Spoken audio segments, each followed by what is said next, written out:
An example of the almost useless shit that you're going to find in the fitness industry when looking at studies. Mainly because they don't know anything about mechanics, as me and Albert Speinstein and this balloon are about to demonstrate. This was shared by Menno Henselmans, who's actually a really smart guy, but he might be a bit wrong with a couple of these things and not fully understand mechanics. Or the drawing could just be wrong. Although I have reason to believe it might be the former based on another thing I've seen that we'll do another time. So this study looked at different types of lat raise or front raise, but shoulder exercises. And what happens when we change the angle of the arm, either by it coming up the front, or what happens when we turn it around here in terms of what goes on for the delt. So as you can see here, we've got a lat raise in what it calls a neutral position, and then a lat raise in what it calls an externally rotated position. Let's just see if we can make that clear. Neutral, externally rotated. There's a problem. My humerus didn't move. This is radio-ulnar joint movement. So that picture is wrong, or the way the guys did it is wrong. I don't know, because there aren't pictures. But the fact that we use that picture as a demonstration of one being external rotation and one being neutral tells us that we don't actually understand what joint we're looking at. Or it's sloppy, either one. Meet Albert Speinstein. This is our delt, right? It attaches onto the lateral third of the clavicle, across the acromion, and down the spine of the scapula,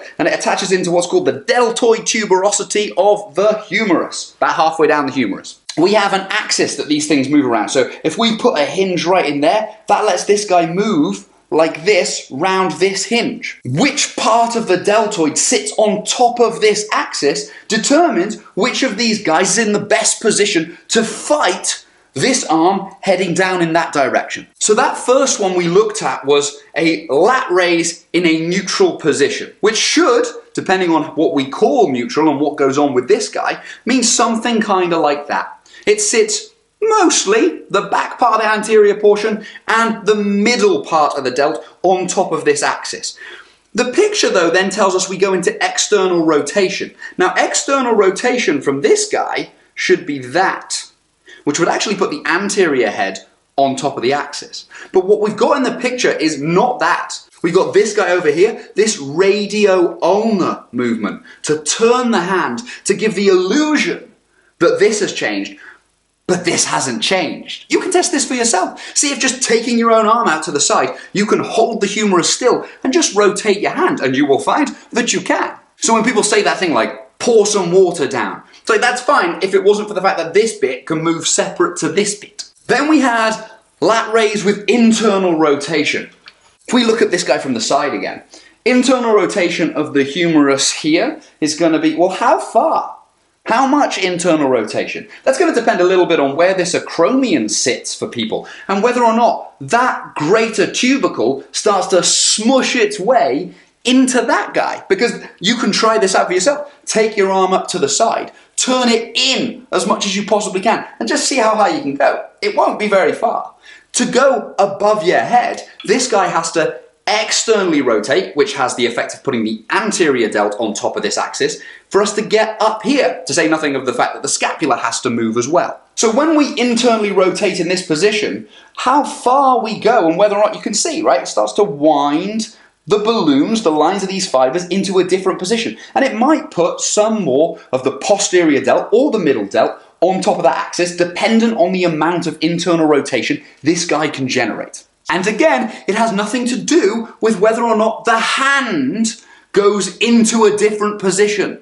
That's a different joint that has fuck all to do with that one. How much I hinge over might also affect which guys sit on top of this axis. The more I head in this direction, the more my posterior delt is now sitting in the right position to resist gravity taking my arm down. That depends on my scapular position, the exact structure of my acromion, and the spine of that scapula. And so the amount of internal rotation or positioning of the torso relative to that humerus is going to need to be a little bit different person to person. So when we look at a front raise, the guys that are going to help us perform that are the guys sitting in front of this axis here that help pull that up towards that position. So we've got these guys on the front, the anterior portion of the delt, that, remember, attach onto the lateral third of the clavicle. The reason we see more pec major involvement in this is the clavicular portion, the upper fibers of the pec, literally attach right next to the anterior delt and come down to a very similar position, quite close to where the deltoid tuberosity is. So those guys run in this position, which is very similar to to those guys. So anytime we're doing anything that really challenges anterior delt, we should expect some level of pec major recruitment. So we shouldn't expect anything in a front raise from really the middle delt or the posterior delt. They might be helping manage the joint, but God, when we get up to here, that middle delt in this position, depending on the rotation of the humerus, if it was rotated up there, the middle delt now pulls this guy back like a rear delt fly. It's only if we're in a bit more internal rotation in this horizontal abduction position that the rear delt can pull that guy back. And we can see that just by playing with balloons on a skeleton. As a fun thing to think about as well, if you imagine a front raise, if we were to just look at the humerus and unattach ourselves from the elbow, when you do a close grip press, the humerus basically goes through the same path of motion. So there are other things going on in terms of where this guy comes in and what happens at the elbow and the joint forces involved. But in terms of the path of motion for the humerus, it's the same in a front raise as it is in a close grip push-up or a close grip press. And that means the muscles that help guide it through that, provided the line of resistance is coming in the same place, are going to be somewhat the same. When we do the lat raise with a flex position, we shorten the moment arm, at least in this plane of movement, okay? So instead of the load being way out here, the load is now here, okay? So that's a shorter distance that it's fighting on that. But we've now also placed it forwards of the body. Previously it was in line with the body. Out here, this weight in this position wants to internally rotate the arm and take it down in that direction, as well as in that direction, right? So we'd see this combination of the arm diving in and dislocating your arm, apparently. As to what can fight the internal rotation demand, that's going to be whatever is on the backside of here that can externally rotate the arm.